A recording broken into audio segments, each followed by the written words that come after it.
You are watching the Pan-African Daily TV with Dr. Susan Tata. The Africa we want: unity, consciousness, our culture, our spirituality, our history. One Africa for Africans worldwide. Motherland's calling its diaspora home. Join my voice. Join my team. Join my campaign. Campaign 21 hashtag 1 million subscribers on the Pan-African Daily TV YouTube. Be a volunteer. Apply now. Be the new Africa. Okay, greetings to all of you. First, I will start by apologizing for the late start of this conversation. It's just like there was no light. As we know, on the continent of Africa, a magical continent, okay? Very rich continent, but, still facing these kind of challenges. But everything is okay, as you can see. So light just came out, and I just decided to come live to share the conversation with you. So how are you doing?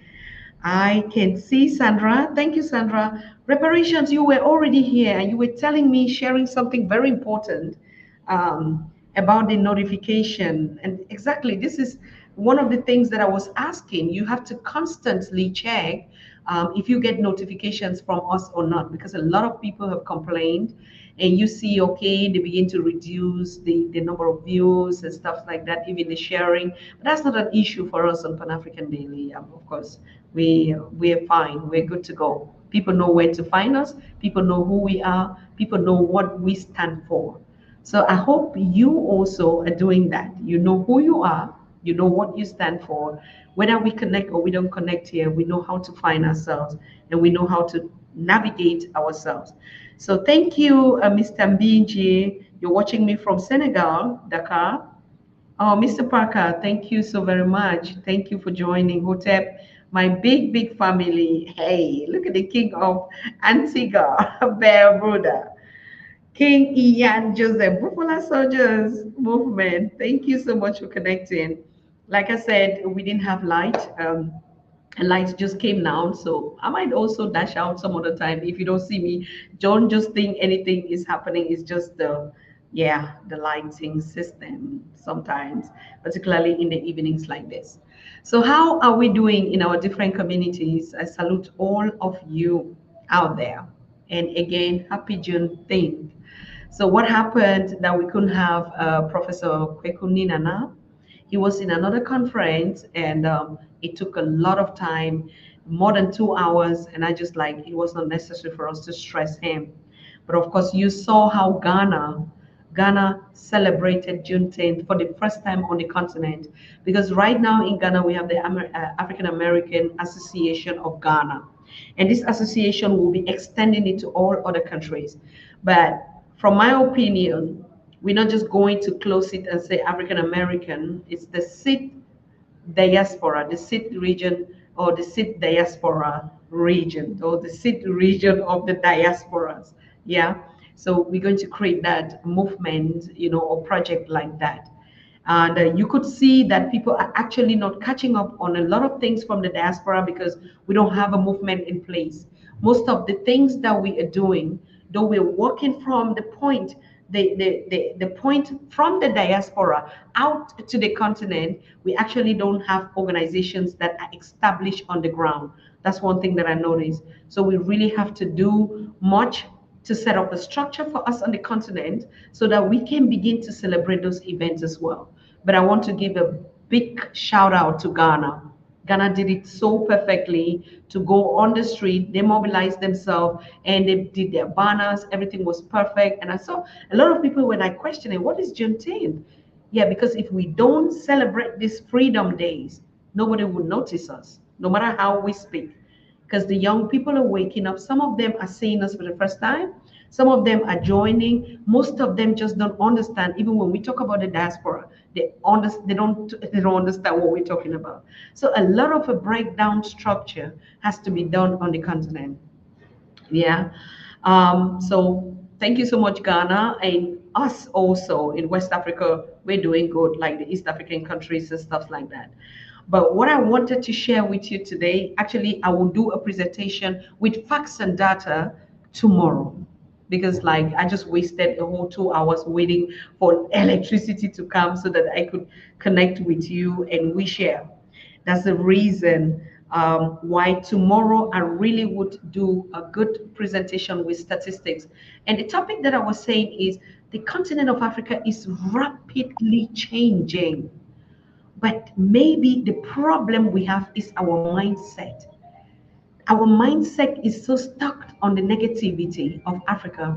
And I'm so afraid that if we don't catch up, we might miss it. We're really going to miss it. So that's the reason I actually said it will be necessary for us to begin to, because me, I made the experience and I was like, wait a minute. We sit in the diaspora and we talk too much about the underdevelopment of the continent. But if you come to the continent and you really love the continent and you are researching like I'm doing, I didn't just come to the continent like a traveler. I didn't just come like somebody, okay, I'm from the continent, but I came specifically to do the groundwork so I can bring facts and data to convince you of what is happening on the ground. Because we've been so stuck a lot in our mindset that even the developments around us, we don't see it. Of course, there's a lot that still has to go on. Imagine till 2063, if you want to understand the potential of the continent, just imagine the number of investments in terms of infrastructural development, in terms of education, in terms of even utilizing the soft skills that we have on the continent. Imagine the number of development, the investment that we're talking about. I mean, I read a report. One of the reports that I'm getting the research for tomorrow is from the Mo Ibrahim Foundation, which said in 2035 Africa will need trillions of dollars to complete the first 10 years of the developmental agenda for 2063. And I will break it down to you in facts and details because we talk about the ideology. We talk about the ideology of Africa. We talk about the movement to free ourselves. But what is happening on the ground is kind of like counterproductive to what we are learning. We learn on, yes, the things that happened in the past. We learn on the fact that we need to decolonize our ideas and our mentality. Yes, we learn on that. But one thing that I begin to notice is we are not seeing the opportunities yet. We're not seeing the opportunities because we're still stuck. There's no business seminar that educates the diaspora, particularly on businesses and engagements and the whole vast of endless opportunities that it doesn't matter. You don't need to take money from the bank. You really don't need to go sell your house. Of course, for you to start to live, maybe let's just say for a year, you get an apartment, you pay for a year. That year, between that time and 6 months, will give you enough time. 6 months is too early, but at least just to smell the continent. This 1 year is going to help you to smell the continent, to just get a feeling, to begin to relate. Because no matter how much I bring you a Bible of all the businesses and opportunities that you can do on the continent, one thing is very certain. If you don't get adapted to the mentality, to the thinking, to the mindset, to the way people do business, to the way we communicate on the continent, you're still going to bring your investment here and you will run back. We have seen a lot of those cases for some of our diasporas that went before.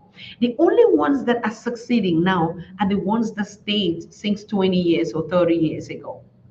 They're the ones that stayed because it took absolutely, let's say, 10 to 15 years.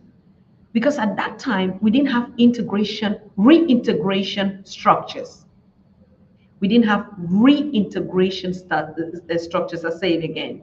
Because the reintegration structures are the structures that help us to, like what my brother say, go black to Africa. Not go back to Africa, but go black to Africa. Even Africans themselves on the continent need that integration structure for them to be able to see the opportunities available to them. That is why it's very difficult for you to convince a young person on the continent that, oh, you know, your continent has opportunities, it has this. He or she is just going to look at you as if, what is she talking about? You understand? Because the idea of just even understanding opportunities, it's not been taught. So we need to reteach everything. We need to re-educate ourselves on everything. We don't have to underestimate the fact that we know now, theoretically, we know we are one people. We know our history now. We know our roots. We know where we come from. Even if it's not a point of focus for us, African Americans, Caribbeans, all of you out there, you know your roots. You know it. It didn't even have to need, we didn't need the narratives of the white people to tell us where our backgrounds and our roots are. No. But at some point in time, we got so comfortable, not comfortable because we want, comfortable in the sense that we didn't have any other option, like what we're trying to put down. So things were just stopped. And we were stuck with our mindset at that point. We have to move from that level where we got stuck to the level of reconciliation. Now you see, even countries that are at war, no matter how they would have to settle down to come down to a reconciliation structure. And a structure where we say, maybe we all lose at war, but now this is a new beginning. Where do we start from? People are going to take responsibilities to say, okay, we pay the damages like this. Others are going to take responsibilities to say, okay, now I think there has to be some sort of negotiation. So we, the diaspora and the continental, would have to come into partnership in some kind of a renegotiation again to be able to see the opportunities that are available. I give you an example. Coming back to the diaspora after 25 years in the diaspora. But I was born and raised on the continent, but I was raised in a different culture. Okay, was raised in a different culture. So now through my projects out of the continent, I gained a lot of experiences. If I was not doing developmental projects and for philanthropic reasons or charity reasons or non-profit activities, I would never have had the opportunity to know what I know now. If I was working at a structure in Germany that they put me like, let's just say integration minister or even integration department of my city, I would do those things to reintegrate people, but I'll be doing it from the point of a concept of a job. And if I'm doing my job, I just do my job to earn my salary. It will be difficult for me to reintegrate this structure in my mind to re-educate myself. Okay, it's the same thing that is happening on the continent. These opportunities, when I came back, or as I'm back on the continent now, every place I see, everything I see is just opportunities. Because everything that we're advocating us is on the continent already. I've told you this a couple of times. I've said it and I said it and I said it again. I don't know how we have to break it down until you come to the continent, until you make your own personal experience. You will not know anything. You have to come on the continent and you're just not coming once. You're not just saying, I'm coming to be here for 2 weeks or 3 weeks and I go back. You will not even know anything before you even know. It's just like you just, I don't know, you drove around New York and then you came back home. And what did you see? I just see signboards and I just see a lot of black people on the street. It wouldn't mean anything to you because exactly those images that we have in America, I'm saying America because that's a black community where you see a lot of black people. In Europe, you don't see that. So in Europe, you really have the impression that I'm out of Africa because it's a white man's country, it's just so many of them. But in countries where you find the indigenous Africans or the enslaved or the descendants from way back, Africa is the same because you see a lot of black people, all those signage, stores, selling the same thing, the way we talk at our market space, we might use different slangs or different, um, how do I want to say, articulations, but it boils down to the same thing. What made me to see opportunities? Like I said, tomorrow I'm going to do really a professional lecture with you where I show you the data. Now, because of time, I had to just respect the fact that I gave you an appointment out here. But like I said, there was no light, and light just came in, and I had to wait. I'm saluting you, Stevie and Mr. Brown and Mash. I see you guys. Okay. So, what happens is, I realize after 20 years or 25 years in the diaspora, I could not recognize even where I grew up. I mean, like, even the university I studied in, the schools I went to, they just kind of like disappeared. Okay?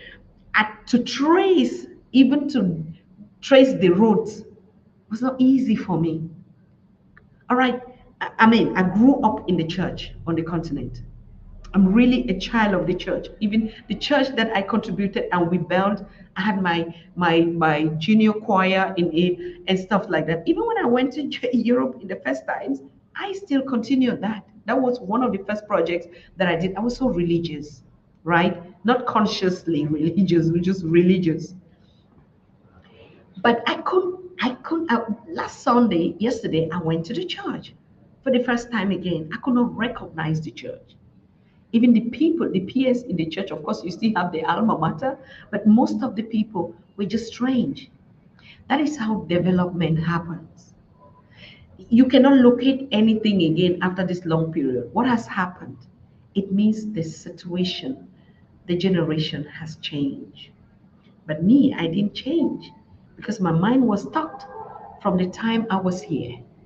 I was stuck in the Africa that I know. I was stuck in the community that I grew up with and where I used to go to school, where I used to go to the market, the shops that I used to attend, even the church that I used to go to. But everything seems like just, swallow up. The development of the continent has swallowed up this period. Now, the difference is in Germany, I've been in Germany for 25 years. But before I met Germany, Germany was where it was. The streets the same, the malls the same, the roads the same. If there was a church, a cathedral is the same. If there was a schools, they're the same. They don't move. That's why you see the level of development is stuck at that level. They can only now refurbish, renovate the roads, but the roads were already put in place some 200 years ago. You find buildings that they tell you, oh, this building was built in 1700 something. It's still there. You find cars that were made in the century you were not even thinking that you will be born, but it's there. So it doesn't move. It doesn't move. It is stopped. The development in the West or the development in the Americas or in developed countries is stopped at some level. You're not going to see them just change these roads again. They only can publish it. And then they begin to enhance technology that will remodernize the house or that will remodernize the street. If they want to put education, now they just bring in technology into what has already been happening. And this is the trick. With Africa, like I gave you this example, I just came and everything seemed like swallowed up. I couldn't find anything. Even the campus that I went to, when I reached there, like, what is happening here? Because developing is going rapidly, the development.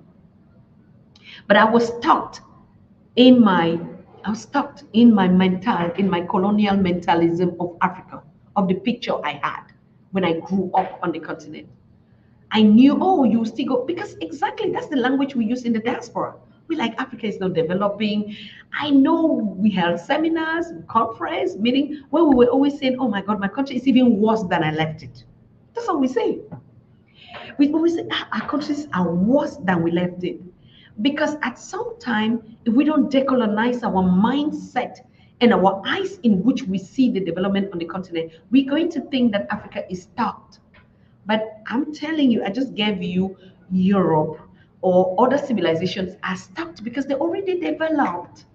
But now these infrastructures, roads, schools, whatever that has to, and the growing population on the continent. I don't know any church that you go to, maybe African American communities, because of course we're religious by nature, because spirituality came first from Africa, okay, and spread into the world. But the thing is, I've never been anywhere in Europe. If we're not doing festivals, now we'll get 10,000, 5,000 people, 2,000 people. But to see a church that at one sitting, people are 2,000 in that church, it's not happening. Yes, because of the population. Because of the population. You go to a marketplace, the market is full. You enter a supermarket, people so that's the development that Africa is moving. We're not seeing it. But until we will stay in the structures where at some point you cannot even recognize where your house was. That's when you understand that truly Africa is developing.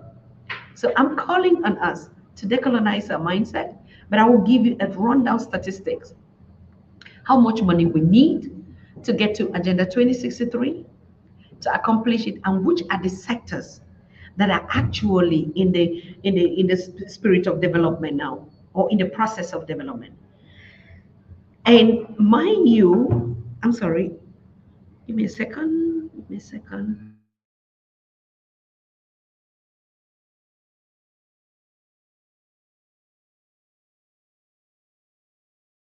Thank you. I'm back. I had to reconnect my system was already going off, and I didn't remember. I should have gone on anyway. Um, Recognizing the change in us is very important, because I believe all of us, even with our mindset education that we do on Pan African Daily, we've really evolved, but we're still stuck. We're still stuck in the moment, like we're waiting to see something else to happen to our lives for us to know now that, for us to understand that we're united and that we're doing well. We're just still stuck in the place where we are. That's what we do. We do the same seminars. We do talk on the same things. Talk on the same freedom movement. That's never going to end. Even generations upon generations to come, the world is always at war with, whether it's Africa or Europe or what. At every instance in life, there's always war going on somewhere. But the trick is for you to catch the opportunities of the time, to refrain from seeing only that one sided picture that was given to us by the colonial agenda. And we are stuck in this picture. We are stuck with it. Like we love it even. Like it gets to a point where it's like we are looking for the sympathy. Like we really want people to, oh my God, you see, I don't have, I don't have, I'm poor, I'm this. It's stopped. We are stopped. Even when you have enough for you, you're still looking around because everything around you hasn't changed when you're growing on the continent. So it's okay to understand that the African child growing up on the continent or the diaspora, being in the diaspora for long, you need a change. And you know how change management is difficult. If you need Africa, you need to move to Africa. There's just no way. You can do it like this. You don't want to move to Africa, you can do business with Africa. You need to understand how to do business with your siblings on the continent. The continent has to understand how to do business with their siblings in the diaspora. There are not two cuts to it. We look alike. We might similarly think alike because we still have the basic of our culture, but we have developed, we have traveled, we have evolved into different personalities through different civilizations. We don't expect to be the same people. What I say to you, you would understand it differently, or you would understand it other way. Of course, Marja, the process is not easy for Africa agenda. It's not easy. That's what we're talking about. Decolonizing our minds. It's not only decolonizing our mindset, from the colonial agenda. That's the basic. Whether we like it or not, we'll have to. But now, me, I'm awoke, for instance, and everywhere I still see is the things that when I was awoke, then something is wrong with you. You are stuck. We are stuck in the mind. We don't move from the same place. That is why a Chinaman sees the opportunities you are not seeing on the continent. Because a Chinaman goes more than 2063. A Chinaman invests and say, oh, I'm investing for 200 years to come. But one thing I can guarantee you, and one thing I tell my counterparts, I mean, like our counterparts, our African counterparts, Germany also invested a lot in Africa when they started the Congo projects of road construction, building ports. Most of those streets, the colonial street, had bus stops and stuff like that. But those are systems for people that have been educated to know how to use those systems and in their culture. It will work. But on the continent, it didn't work. They stayed on the continent for how long? Till 1914, when the Second World War broke out, and they were beating out of Africa. Then they went back to defend their territories at home. What does that mean to you? Even the structures that the colonial masters left, all these structures, most of them became ruins because it never was the African agenda. Never. Sometimes we were like, oh, look at things that they brought, and now we could not even maintain it. And that's how exactly they put it in our face. Like we were so dull, like we gave you infrastructures and stuff that you should have maintained now, and you should have been something. No, but you're just not. I still go back to what Professor Baina Bello told us that it's just, let's just say 70 years. It's just 70 years. You and me were not even born in those times. It's just 70 years. And you think something that have gone on for decades would just change in 70 years? 70, a continent that was once and functioned differently and now was destabilized, all its ethnics, its cultures, its traditional systems, everything collapsed, and you had a new system.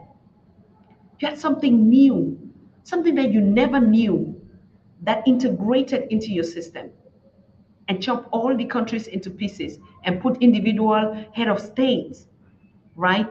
Not the head of the nation like they used to have, head of state, and then mix everything together. By the time they fought those wars, by the time they reclaimed their territory, by the time they had their what is called, we give you now your independence. And honestly, nobody's asking that question. My independence for what? For what crime did I commit to be not independent? And now you hand it to me like, oh no, most countries had their independence because they had to struggle. Now they struggled to put that continent back the way they knew it. It was not easy. It's not easy till today. So when we understand the struggles of our ancestors, of our forefathers, of what happened to Africa, I think we'll appreciate Africa better, and we'll understand that automatically it's a decolonization process in your mind. Once you empathize with the procedure behind. Us born in the mid 70s, late, you the way we came to the world and just saw everything that we saw. We're born into colonialism. We're born into colonial systems, into Western systems. We dress, we talk, we learn. Everything that we did was an inherited remnant from the colonizers, from the colonies. Language, we just grew up and you start learning English and French, or you were studying in English and French. But before, the generations behind had struggled to put a structure.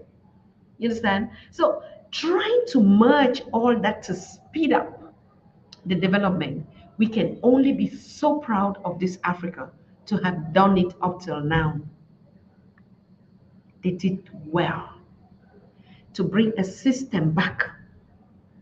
Now you see the patchwork, because at the end of the day, countries are still divided, countries given flags, countries having different presidents, because it was not possible even for them to sit again and say, we can go down, we really can go down to see how we can make it. Because by the time they even realize, oh, wow, how do we, after most of the countries getting their independence in the 60s, and they start asking, how do we do that? How are we going to come back to a system? It was not possible because the countries that were already given these nations had already their agendas. If you look like Tanzania under Julius Nyerere, I mean, he's the one that even succeeded a little bit. You understand? He's the one that even succeeded. But you see, he thought it will not be easy for us to just unite Africa again because now we have different languages. We have different systems that we had to fight to maintain. What is necessary for me to keep East Africa is the language. It's the language that would help us. Each and every one of them had to figure out a unifying factor. What are we going to use after all these systems have been broken down to come back to a normal system? It was not easy. They had to look for a way to unify themselves into one again.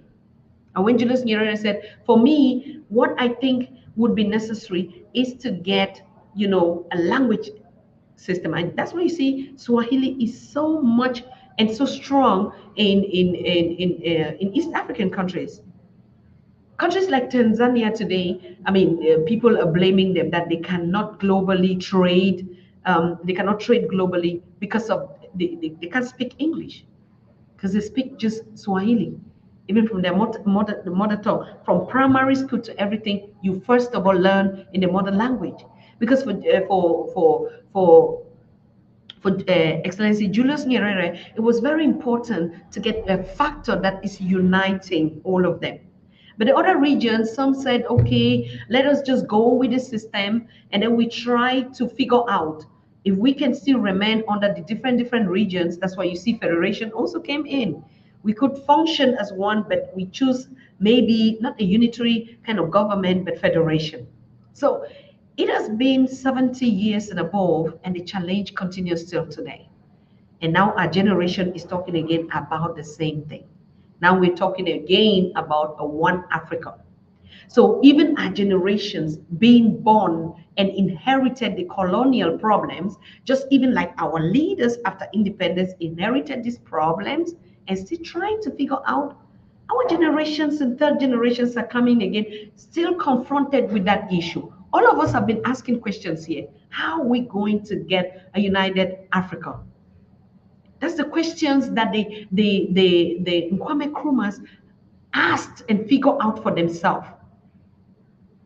Or like Marcus Garvey had to even come back to remind Africans of their identity, just the identity of saying, who are we? And who owns this piece of space that we're in? So you can imagine decolonizing all these factors.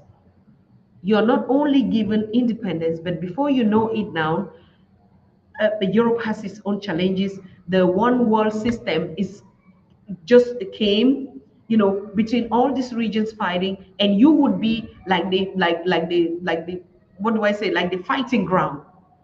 Before you know it, you have infrastructures that you have to build.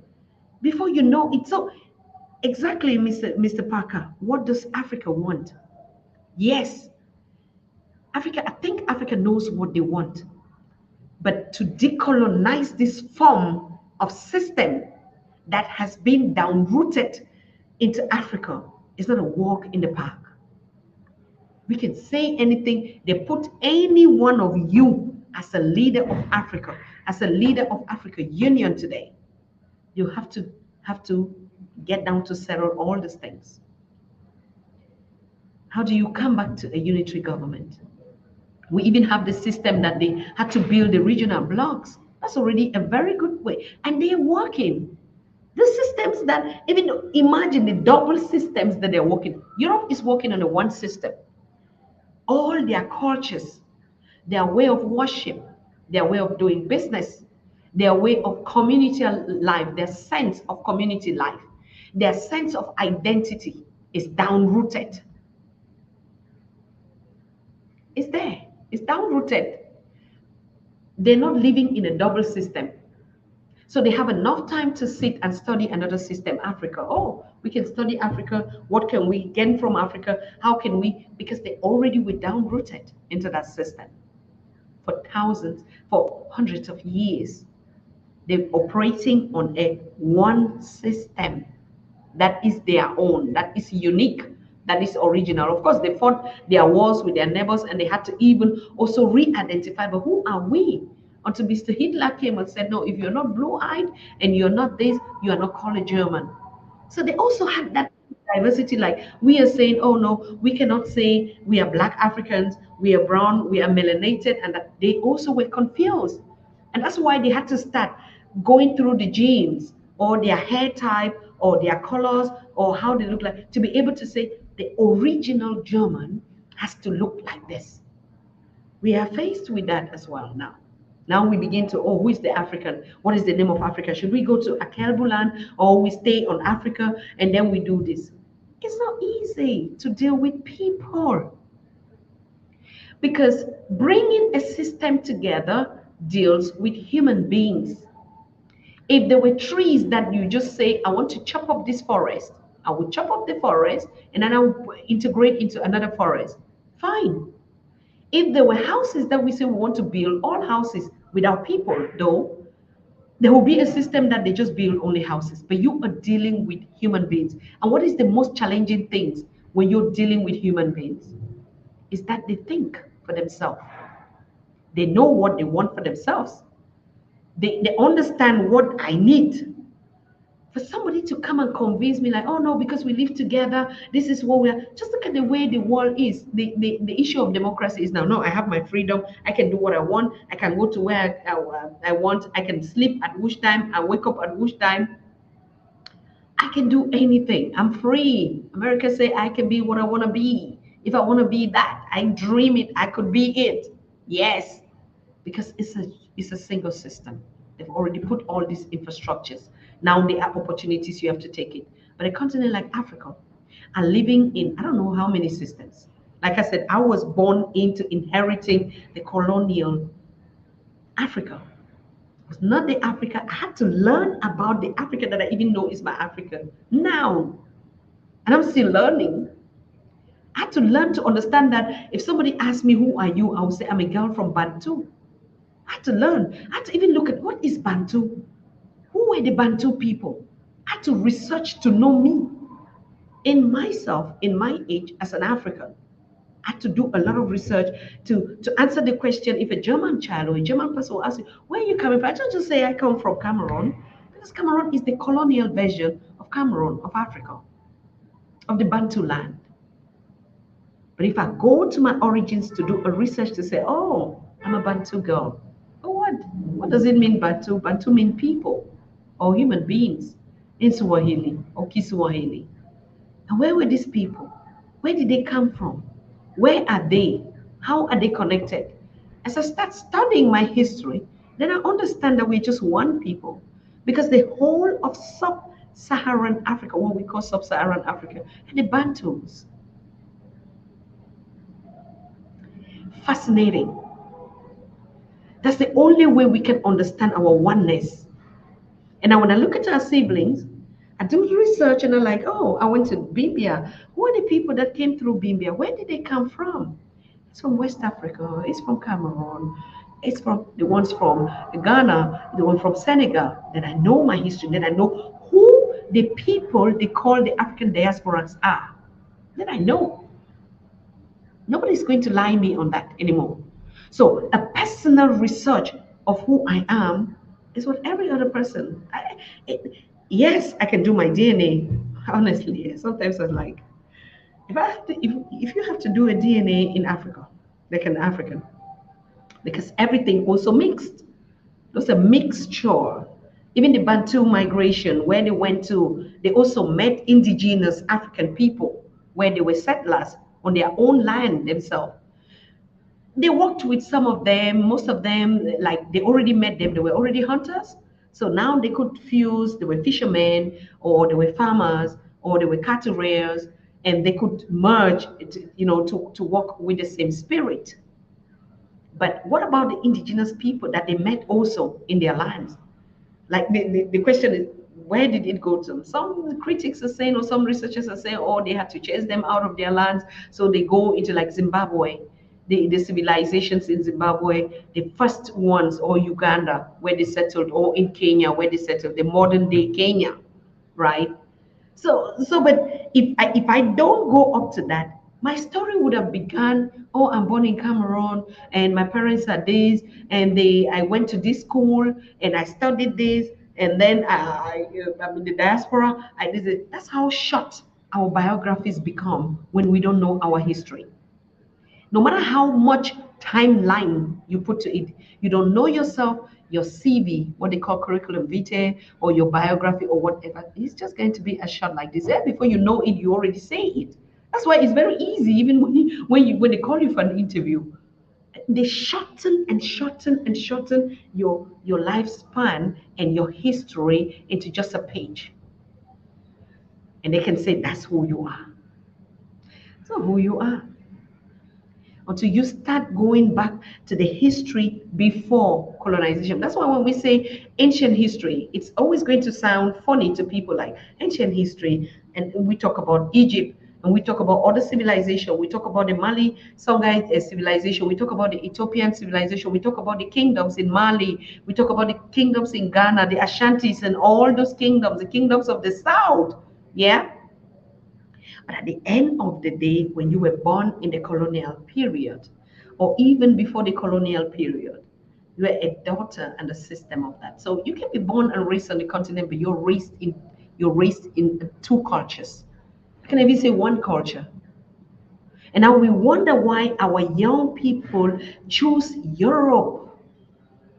I ask myself a million times, what on earth would choose Europe? Yes, even if I'm endangered, I could have chosen another place. Why? Because of course the system that you were raised in is European. It's the European system. The church you go through, the images they show you, the education you learn, the structures and everything. Nothing relates. The only thing that really relates to you is when you like the thing that relates to you is your environment. Your environment, you see, everyone is African. You know your village, you know the road to go to your village, you know to go to your farm. So the question will not even come, why should I question why I'm here in this village?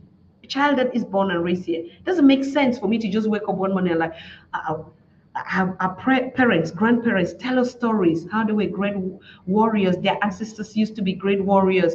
They were this, but most of them that we met, great grandparents, were already those that worked, had to work forced labor and enslavement under the Germans, or under the European nations, or under the Western civilization, wherever they were.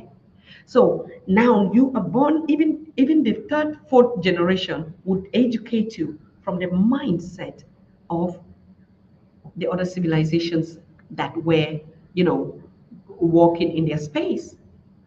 So now, if we talk about decolonization, how many generations do you want to decolonize back? Because when we just understand something and we begin to talk, we have to feel the challenge. We have to feel the work that is necessary for these things to happen.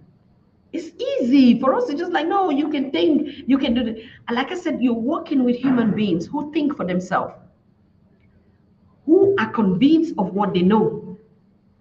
And particularly when they're adults, particularly even when they traveled, oh my God. And everybody has a monopoly of the sense of who he wants to become. And working with us as human beings, different taste, different fashion, different attitude of thinking, different temperament, different energy level, different thought processes. It's not easy for even us now to unite, even conscious community, to say, okay, this is what we want. We still see organization peeping up, peeping up, peeping up. One organization come, the other ones come. Oh, no, no, no, we want it, we want it. Before you know it, they breakdown, breakdown, breakdown, breakdown, breakdown. Like it's in us. No, oh, we can create an association. An association is already existing. You can belong to any other one. Why do we keep creating? It's because exactly That's the mindset of dividing. Because the too much knowledge that a human being has of herself knows what she wants. But the challenge is to know what all of us want as a collective person. That's why decolonization would always be Europe, even as they are civilized. China, as we call them, developmental countries, and that they are still decolonizing their systems every day to keep and to maintain their identity. It's a continuous process. You don't just say, I know it, and then I teach it. It can be facilitated, but you're still on that process. So, a decolonization is something that we talk about, we live with it, everything. We live in it, we eat with it. It's not something that's going to stop today because, in as much as our countries were integrated, were penetrated, Africa never was the same again till today. From the day the colonials sat and said, no, I want to go to Africa, I want this and this, and they came with their gunpowder and they tried to bring a system which they want. But they understood that as human beings, not just only Africans fighting for themselves, even in our different countries, look at how they pass a law. How many people are for? It doesn't matter whether it's for the common interest. Before they have to go to a system of balloting, they have to go to a system of voting because it's not easy for everybody to just say, this is what all of us want, what we need. And that's why laws are there. That's why government bodies are there, just like in our own traditional systems. We also had a system of governance. Did they meet us without governing ourselves? Did they meet us without rules and laws? Did they meet us without? What were they fighting against? Because when we talk about colonization and we talk about this colonization, we never thought, what were they fighting? Apart from us saying they were fighting our land to get our resources. Oh, come on. I think the biggest fight that we had was the fight of spirituality. And the fight of spirituality is the knowledge of destroying who you are to be in another person's knowledge the way they see you. But don't we see it happening today? It happens today in every format. Even when you travel to any place, they have to integration. Sorry. There has to be integration because that's how it is everywhere. System on the ball, rolling, rolling. Is America now saying, Americans are saying, oh, because we're the power nation of the world, everything is just good with us. You know, our citizens are satisfied. You know, we do reforms and they vote it in us in office and we are fine. Is the opposition saying, oh, no, we're happy because we're oppositioning together? And the business people, the rich people say, now we are satisfied because we make millions, we make billions, we drive thousands of cars, we have mansions and everything. Do they now sit and say, oh, now I have it, so I'm okay. I don't need anything again for myself. You know, this even the educational system that they brought, everything is continuously changing. So why do we think Africa is stuck? Maybe it's us that is stuck and not Africa. Because we see the so-called people running to Africa and we keep saying, oh, they're coming to take our this, they're coming to take our this. We just sit and watch them come and go. And you don't ask, hey, wait a minute, where's my part in it? And this is the point that I think this generation should not miss the point of becoming that part of the process, of becoming, like I said, the elite, as becoming the origins, as becoming the stakeholders of their own country. The same. For how long is the leadership going to earn? Look at more countries and look at most countries and the leaders. Of course, we say they're going to put a continuity in it, but I can guarantee you, even some of us struggling to pay our bills out there, the standard of living in most African countries is the same and even more than the ones we're living in Europe. The difference is they bring it down to a portion where we say, oh, you know, if I send $1 to Africa and I convert it is I don't know, whatever country, if I convert it as 5,000. Now, it's a $1 and then 5,000. It's a whole lot. And you begin to like, oh, wow. You see, so, you know, with $1, I mean, that's how when we arrived Germany, it was like, oh, with €1 you can feed a family in Africa because they converted the €1 and they say you can feed a family in Africa. Just think, just think like that the price of water, just drinking water, is how much? It's the same price, even higher. But the bulk of money that our money is converted to doesn't mean the capacity, the buying capacity is equivalent. The one in Africa is more expensive. And African people are close to 1.4 billion, and they're living their lives, paying their bills, feeding their children, raising the schools, sending them to university, sending them abroad. And Africans are hustling on the how do they survive on your $1? Because the energy behind is not sin. You come to a whole family that is living their life, that have built a foundation for them and their children, and you just come and say, oh no, with $1 I can feed them. Any level of arrogance. I can just feed them if I give them a $1. So you go to when they're calling on a fundraising or a project in Africa, you see people coming and giving $1 because they just know they stuck in their brain that with $1, oh, I can feed a family. So I've done all I can. So if Africans who want to demand reparation, because when we talk about reparation, we're talking only about the Africans in the diaspora. What about the Africans on the continent? So imagine if the world will have to pay reparation. So it's a whole thing that everybody has to be a part. We have to be a part of our process to decolonize exactly. So the warrior, like you said, decolonize the heart, the mind, and the body to the whole system. You have to detox, like heavyweight. Now I want to lose weight, and you go on a program, and you are disciplined. You lose weight, and you feel good about yourself if that's what you wanted. Oh, I want to attend this. Then you go into it. So we're at that period where we keep not just theorizing everything, just theorizing everything. We're in the period where we have to show what development looks like, what opportunities look like. If I say an opportunity means 20 years back, I left this here, and 20 years back, it has disappeared. I walk at a drive on the driveways that never were existing. Never. It has taken a lot of work, manpower, energy, investment, foreign investment even to make that happen. And that's what we see development. Malls are coming. The lot of industrialization. We used to say, oh, we don't have companies. I'm telling you, just this neighborhood, I went just researching, there are more than 10 companies. But underneath, most of them on the ground, the infrastructure. So you don't see it. If you walk past around, you're gonna like, there's no company here, but they are. The young people are coming, they're going to work.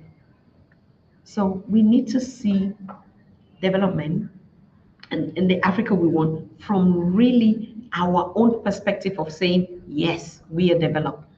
Yes, we have challenges. We have developed, but we have challenges. We still have a lot to do. And a lot to do needs you to invest your capital, to invest your strength, to invest your know how. That's how you put it.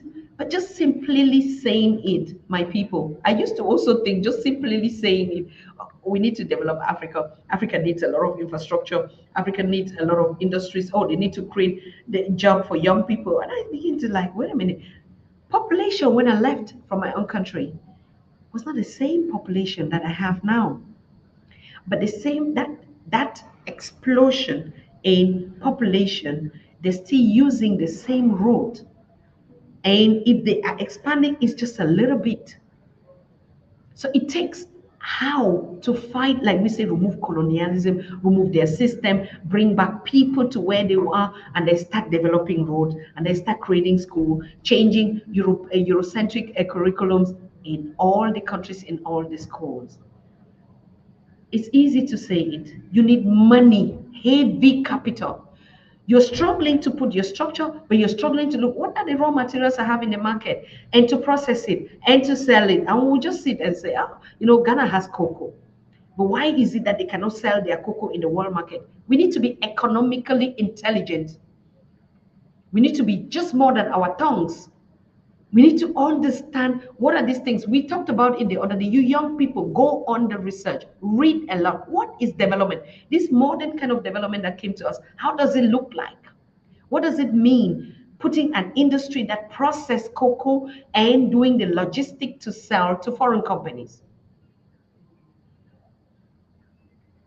And then you see from that time, even when they made us at, they stopped us from how far we had gone to building our university, developing our technologies that worked for us, and they pulled us back. They actually brought us back. How many thousands of years? Now, if they brought you back from where they left you as you were, who would complain? It would be easy for you to just be who you are. But they brought you back and then made you another version of yourself. Now, you need to figure out who you were first in the beginning and what happened to you before you can even start thinking that, oh, okay, I was this.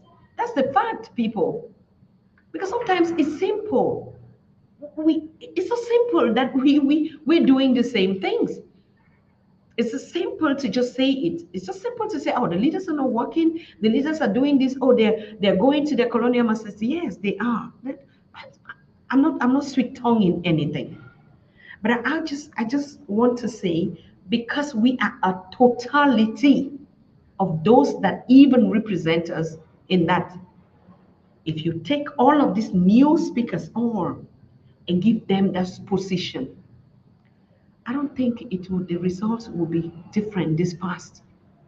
So when we talk about an agenda, a blueprint that takes us to decolonizing structures, step by step, already they are doing. And most majority of the things we don't know because nobody says it.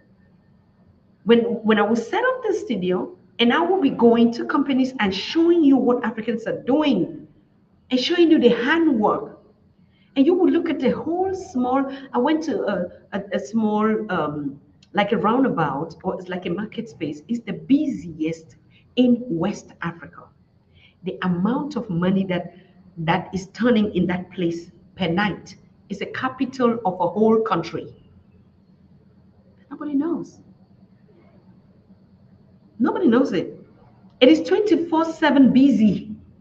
The transactions and connections that are happening in that area for 24 hours, the amount of money that people are making there. So sometimes development looks different. To you, how does it look like? I would like to research more. We would like to deep into the facts. We would like to understand and empathize with ourselves. Like Mama Angelo, that's I just love her. When she talked about you need to forgive yourself for the things that you didn't know until you know now. What was Mama Angelo telling us? Maya. She was just telling us, of course, because she had to. If you read her biography and most of the things, she learned a lot of things in her elderly stage because she had to go through the experiences like all of us are doing. We become more wiser the more elderly we be, particularly when we are in the developmental process or in the freedom movement. You only start getting wise at that time. But look at when our leaders were murdered. Most of them at the age of 30, 35, 40, no one even attend the middle, like the bonus years that people are talking about now. So where was the continuity? Because the moment they start murdering those leaders, everybody also was afraid. Who is not? Who is not? Go and show your face. Who? So it's a lot. Decolonization doesn't only mean we want to say, oh, because the colonials did it, but where am I stuck with my thinking of where I should be? Where is the level that I say now, okay, I have to move forward? How do I see development? Me too. I was blind. I'm still blind too. I'm still on the journey. All of us are still on the journey of researching a lot, of listening a lot. And when we discover one part, oh, we bring it and we show it to everybody. Hey, look at what I discovered. But most of the people that are doing it, they're so busy doing it and they're just quiet and they don't have the time to show it. And so because they don't show it, the ones that are stuck in this colonial mentality are there. No matter how you do it, you just see them. You think it's rocket science. That's why on the continent people talk a lot about witchcraft. Even an elderly person dies, they will tell you it's somebody that killed the person. Even the person was 90 or 98 or 100 years. They'll still come with a theory that, oh no, it's one of the uncles or one of the this that killed. And you'll be like, so people will not die? So like people need to stay and just stay. So I think that's the process that we want to engage our young people. Like, where am I stuck? Because at the end of the day, we can build collectively, but it starts with you as a person, how I think and how I move and what experience do I make. When I make an experience today, oh, I have to jump to shake up the other person. Ah, do you know this is what I discovered? Or this is how I overcame? Or this is how I solve my own problems. This is how I tune down my anger. This is how I deal with my frustration and it makes me happy. And that's how we teach each other. So I want to thank all of you. Actually, one good news from Professor James Small about the trip to Ghana. There's still some position open to any of you who said you want to be in Ghana in July. I think if you want to sign it on the trip, um, you can. I think they still have few spaces from what I learned from the communication department of that organization today, and I'm bringing the news back to us because, like I said, I really am happy that I saw Ghana, our people in Ghana, the African American Community or Association of Ghana, celebrated Juneteenth in a big, powerful way, and it's the first time or the first time that it became a public event. Of course, they used to gather. And we taking that project into every other country. Like when we showed it, one or two African Americans in the community out here in Cameroon, they started coming up like, yeah, we could do same too. And the same thing we'll see Senegal. And the same thing we'll see that, like we said, the diasporas. There are a lot that also just come mingle and then we stay together. We have to fuse to begin to form these kind of platforms together, like-minded people. I don't expect, like me now, I mean, born and raised in the continent, been in the diaspora, I'm on the continent now. I still have to figure out now. I have to figure out a lot of things because a lot has changed. The mentality that I left, oh my God, we used to do things in the traditional, more conservative way. This time, with social media and stuff, come on, you can't even compete. You cannot. There's nothing that they don't watch us out there and they put it into context here, even if they don't know it or they do it their own way. So social media already demystify all that, those boundaries that we have within us. And we're doing things in the same lifestyle. We dress alike, want to talk alike, films the same. You see partnership between African artists with African American artists a lot. And before, you see an African young Nigerian artist that invited by King Charles to sing for her birthday. Come on, when did they ever say that? Everybody calling Africa. Africa, come. Africa, be on the table. Call or you don't call, they're already there. So we need to step up our decolonization mindset. And these decolonization lectures we'll have to do in a couple of time. Oh, decolonization. And who wrote here? Decolonization. Oh my God, it was decolonization. I'm sorry for that. I didn't do it anyway. It was the PA that set up the stream show. So I thank you so much. Thank you, Cheryl. If there's the will, there's the way, of course. We are on it. Forward, forward, forward looking, only forward. We have only one straight down. There's no more about. So I thank all of you that were here. And tomorrow we're going to continue. Like I said, tomorrow I'm bringing you statistics. Yeah. The More Ibrahim Foundation is a foundation that I discovered. Of course, I used to follow his talk shows because he's interviewed nearly all African presidents. And is this one we call him the most successful, or I just say most successful. I don't like to use that word, the more riches, because who is not rich? Everybody's rich in their own way. But probably the role modeling or the most successful South Sudanese or Sudanese, call him Sudanese businessman and billionaire. So he has this foundation that he engages young people to do a lot of research.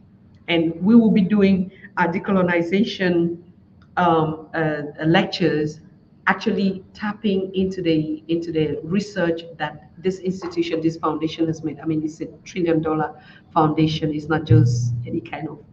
So they've done a lot of great work on data, on African data.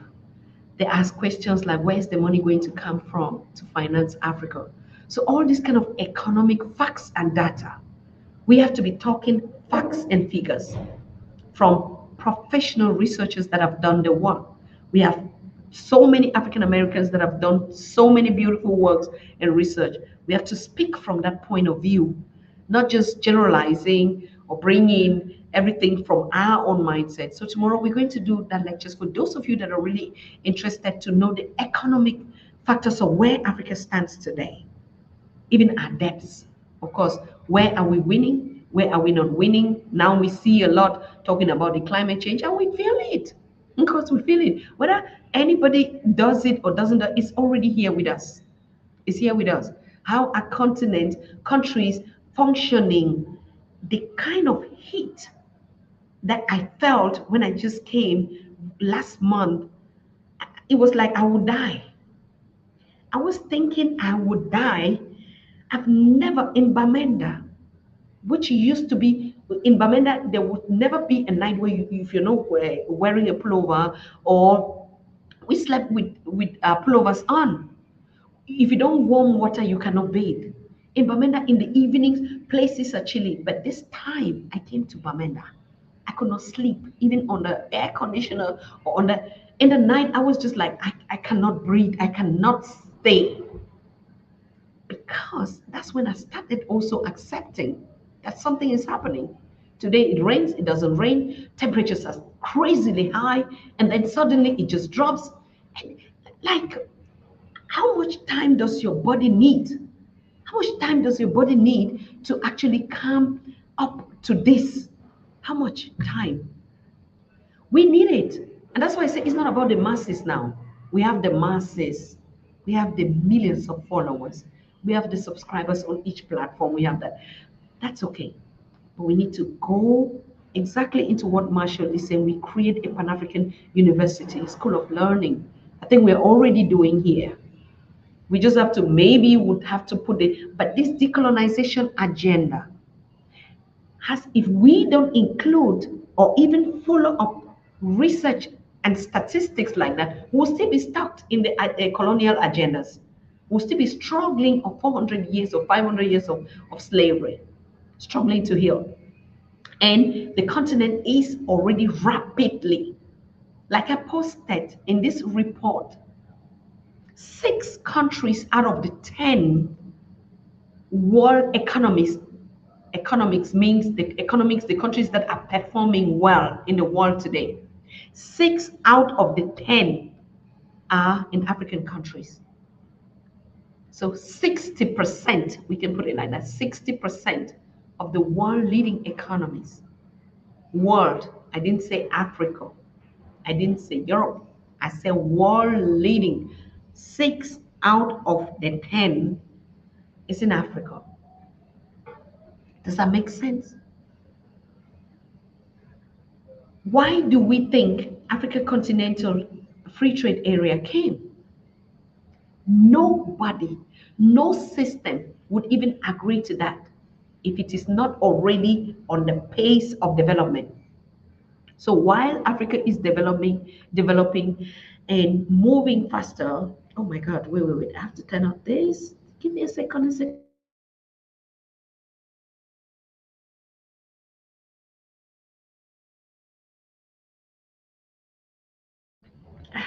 I'm sorry. So while Africa is developing at a rapid pace, we are stuck 400 bags, still talking of the things that happen. We're never going to stop that.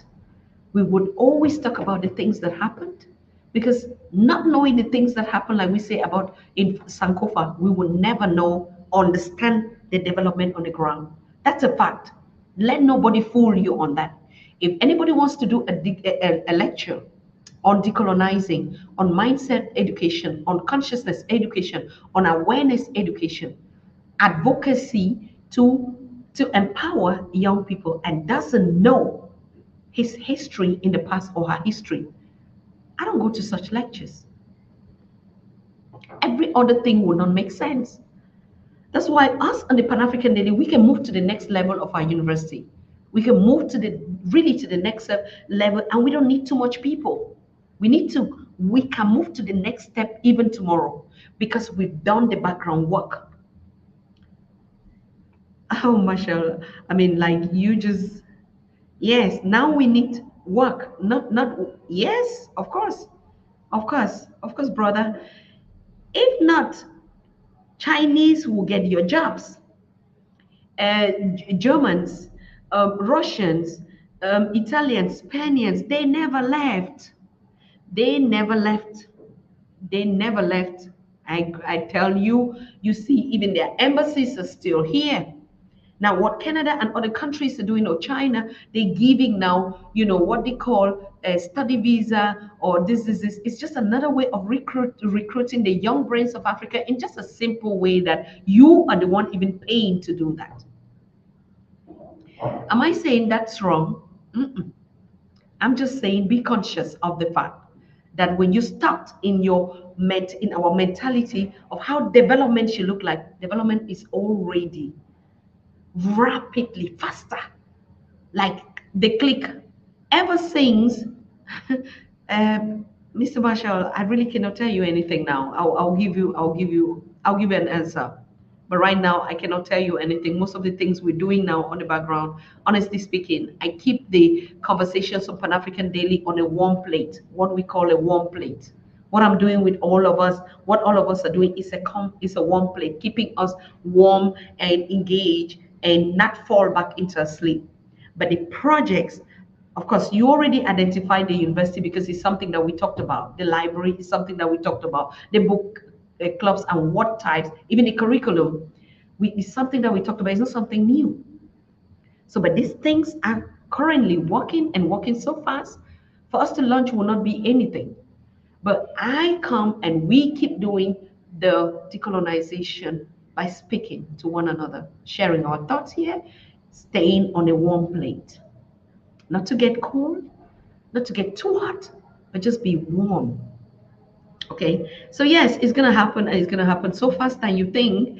But for me, thank you, thank you, brother. Pan African Free Trade Agreement. Not African Continental Free Trade, Pan African Free Trade Agreement. Those are the kind of things that you see the emergence has to come from another structure. And I think a lot of structures are doing it in their own way. But our own and our universities must have a topic called reparation. Hey, this is just going to be in a way reintegration programs. So don't think that it's a university that is going to come with just simple how to do mathematics. Please, your ancestors did that long time ago, and every other person is doing that. Okay, even if we want to calculate how to decolonize our mentality and we use the mathematical formula for that, that could be a possibility. But everything that we are attending or that we are going through has to come from us because even only that, Shabaka, it's the easiest way to create jobs. It's the easiest way to create jobs because the Pan African University that we're talking about is about decolonizing our mindset to be able to empower yourself.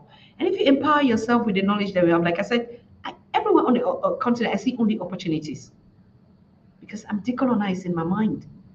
But if you're stuck in your mind for 400 years, come on, how can you see today's development? You don't even know how to read the data.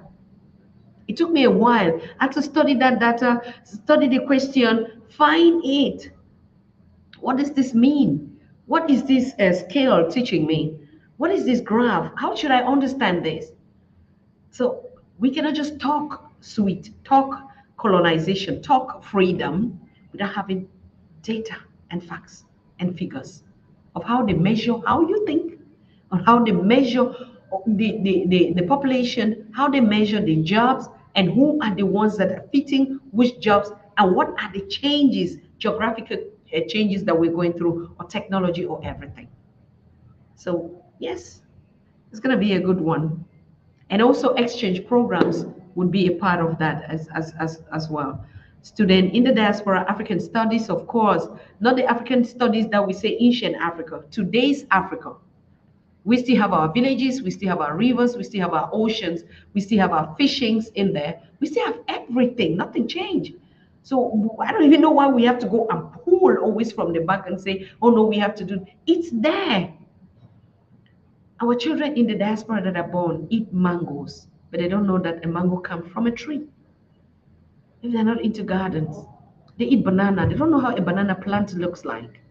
It's enough to decolonize a mentality without sitting in the classroom and hearing. So we're going to do with a lot of showcasing. What is a banana plant? What can you do with it? Where does it grow? When you eat the bananas in supermarket, how do they get to you? How do they ripen it? What are the process? Where do they come from? In which countries do they grow? That's how people begin to. Mangoes, where they coming from? Plantains, how do they look like? What is the difference between plantain and banana? Because they all look alike. And what type of bananas are? Until I came here, I know the different types of bananas. Okay?